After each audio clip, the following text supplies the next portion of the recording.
Ауызашар дастарханының сәні болатын өте дәмді шоколадты джем дайындайтын боламыз.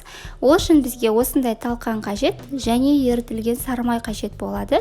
Сары май қолдың сары майы, не болмаса дүкендікі болса 82% болғаны дұрыс. Кейін бізге сгущенка және шоколадтар қажет болады. Ең алдымен сары майымызды джемнің үстіне құйып аламыз да силиконды күрекшенің көмегімен жақсылап араластырып аламыз.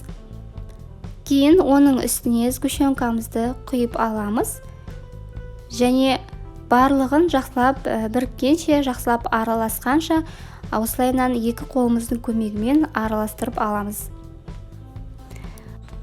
Дайын болған талқанды осылай қолымыздың көмегімен қысқан кезде бірігіп шашырамай тұруы қажет.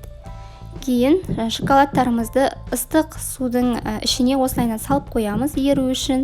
Мен шоколадтарды қарапайым үйдегі полиэтиленовый салафандардың ішіне салдым. Шоколадымыз ерігеннен кейін ұш жағын кішкене ғана қайшымен кесіп жібереміз да осылай силиконды формамыздың астыңғы жағына шоколадымыздың барлығын да құйып шығамыз.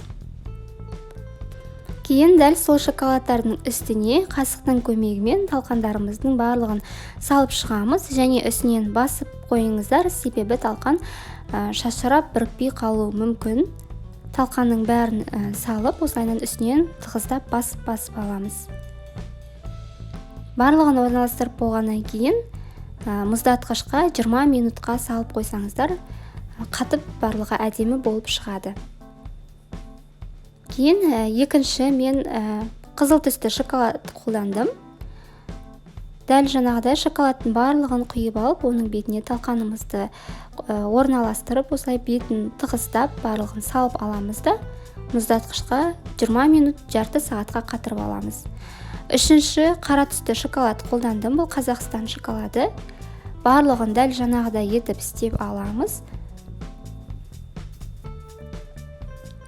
Біздің шоколадтарымыздың барлығы осылайынан қатып, өзінің формасын ұстап, барлығы да әдемі болып шықты. Міндетті түрде жасап көріңіздер.